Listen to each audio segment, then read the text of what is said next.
Good afternoon. My name is Faith, and the topic we will be discussing today is that Australia should introduce a fat tax for food. I will be speaking on behalf of the positive side, and I believe that we should have a fat tax. Australia is one of the top-ranking fattest nations in the world, with an alarming 63.4% of adults considered overweight just in 2015. In 1995, 56.3% of Australians were overweight, illustrating that rates are increasing and we're just continuing to get fatter and fatter. Children between the age of 5 to 17 are also heavily ridden with obesity, with 27.4% recorded to be overweight. That's 1 in 4 children. However, they can't be all to blame. The influence of their parents and family impact upon it. Due to the convenience of time, fast food seems the easiest option, which in turn is incredibly impacting upon the health and well-being of both adults and children. Being overweight puts people in risk of many types of short and long-term factors, especially disease. Cardiovascular disease in particular is the number one cause of death and illness in Australia. If that wasn't concerning enough, every day 280 Australians develop diabetes, which is the equivalent to 1 person every 5 minutes. But what is causing Australians to be so fat? According to a report done by the Commonwealth Scientific and Industrial Research Organisation, Australians consume over 3 times more junk food than the recommended daily intake. Over the past 6 years, there's been an increase of 50% of Australians eating out or spending money on fast food, where nearly 1/3 of our budget goes towards these habits. We have spent a whopping $7.16 billion in fast food each year, and it is believed that the overconsumption of junk food has overridden lack of exercise as the main cause of obesity. I believe that Australia needs to put a fat tax on fast food in order to tackle and improve the health of our citizens. We buy junk food and fast food. Why? Because it's cheaper and more convenient. Whilst it may be more convenient, Australians either ignore or are naive to the fact that they can be filled with saturated fat, more energy and salt. But if we were to increase their prices to be closer to those of healthier foods, we would find ourselves contemplating, is it really worth it? Maybe then it would put in perspective that we are paying more just to be fat. So where does this leave the producers if not many people buy their products due to the tax? It in fact could lead to some positivity. It has the potential to encourage them to bring out ranges that are healthier and lowering their fat and sugar content. In addition, fast food restaurants could expand their menu with the addition of healthy foods to continue to attract customers.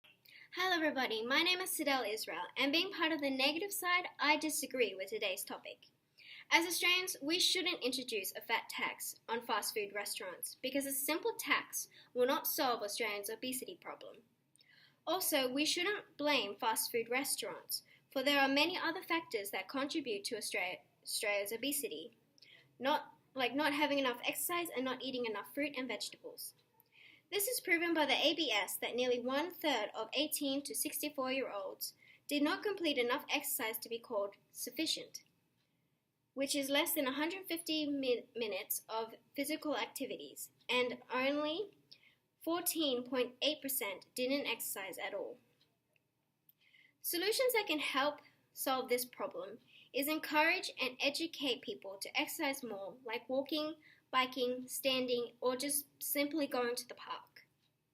The other factor of obesity is a lack of fruit and vegetables, and we know Australians don't eat enough because only 49.8% of adults meet the Australian dietary guidelines for the recommended serves of fruit, and only 7% meet the guidelines for serves for vegetables. That's a whopping 93% of Aussies not eating enough vegetables every day. The lack of vegetables in our diet could be due to us choosing cheap and convenient food, like fast food. If the reason why we as Australians should have a fat tax on fast food restaurants is because it will help reduce the number of obese people, then we should focus more on the federal government and the fast food industry to step up and implement initiatives that make it easier for customers to make healthier fast food choices. Therefore, if there is a lot of Australians eating at fast food restaurants, then to help solve obesity isn't a fat tax. But fast food industries should promote healthier menu items, and they should reformulate their menu items to reduce the amount of energy, saturated fat, sugar, and sodium. And lastly, the Quick Service Restaurant Industry Initiative for Responsible Advertising and Marketing criteria should be revised to ensure that children's fast food meals do not exceed 30% of children's daily needs. See, There are many solutions that we can do rather than a useless fat tax. If we were to implement the fat tax, then the money gained from the tax can be utilised to further benefit health and fight off obesity in Australia. We can put the money towards health promotions, furthering education, or even using it to lower the prices of whole foods so it's cheaper, appealing, and more accessible to a wider array of Australians.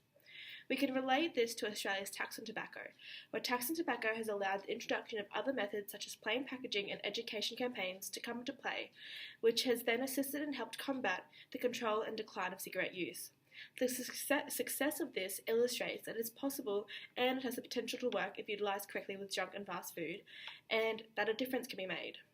If taxing only makes minor changes, the addition and combination of the fat tax with other methods could be the turning point and a hope for a huge decline in obesity rates to happen.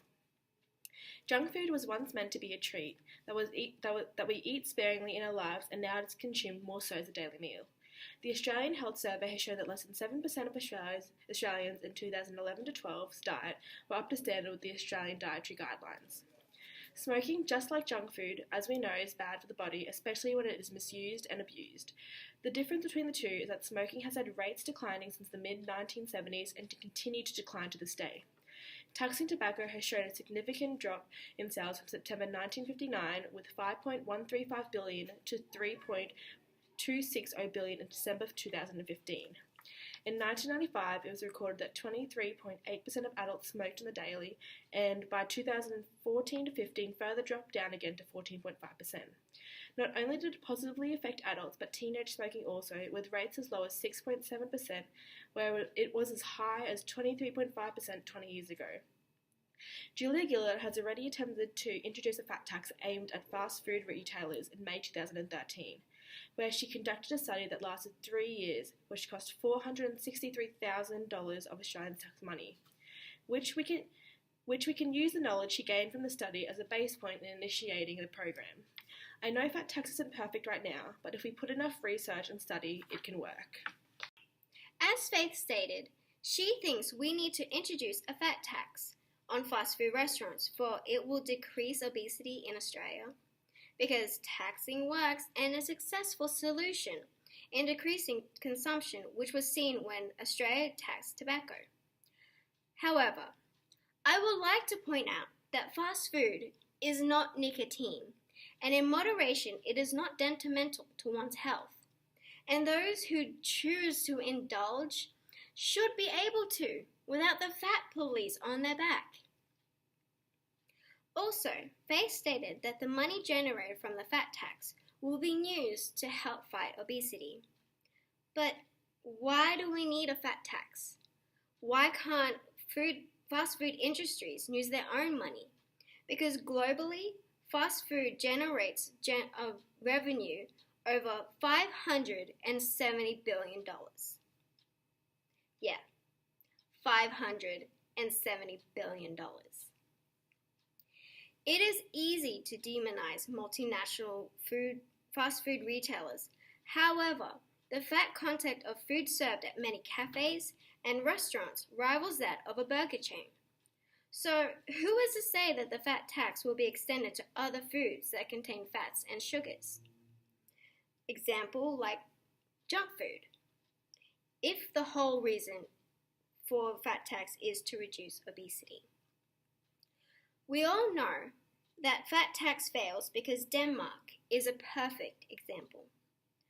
On October 2011, Denmark very kindly offered themselves up as guinea pigs, imposing a fat tax that was far more comprehensive than anything under consideration in Australia. It was a huge failure, for the hugely unpopular policy was abandoned after 1 year, without, unfortunately, saving a single soul from obesity. And Denmark found out the hard way that trying to modify customers' behavior by just increasing prices is simplistic and doomed for failure. Also, Julia Gillard's fat tax study was hopelessly flawed. How do I know this? Because Australia doesn't have a fat tax right now. There are many solutions that Australia can do rather than introduce a fat tax, which could help decrease a fat consumption like the federal government should introduce a mandatory menu labeling in-store in fast food chains nationwide. We know that the mandatory kilojoule labeling scheme is a right step in the right direction, for it works. Because international and Australian evidence shows that kilojoule labeling is effective in reducing the kilojoules consumed per meal by allowing people to compare the kilojoule content of meals within and between fast food outlets and making healthier food choices. This can be seen in 2010 as New South Wales Parliament passed the legislation that requires certain retail food outlets to display nutritionist information on menus at point of sale. And the evaluation of kilojoule labeling laws found that there was a 15% reduction in the kilojoule content of food purchased by people after the labeling laws took place. Also, other solutions that can help enhance the mandatory menu labeling scheme. The fast food industry should ensure that complete nutrition information is always available in store, and fast food chains should ensure that staff receive training on the provision of nutrition information to customers. Therefore, Australia shouldn't introduce a fat tax, because Denmark is a perfect example that it doesn't work and it will only hurt people rather than help them. Rather, we should focus on other solutions that doesn't require a fat tax. For example, the mandatory kilojoule labeling scheme, which we know works. So, enough talk about a fat tax and more action on solutions that can actually work.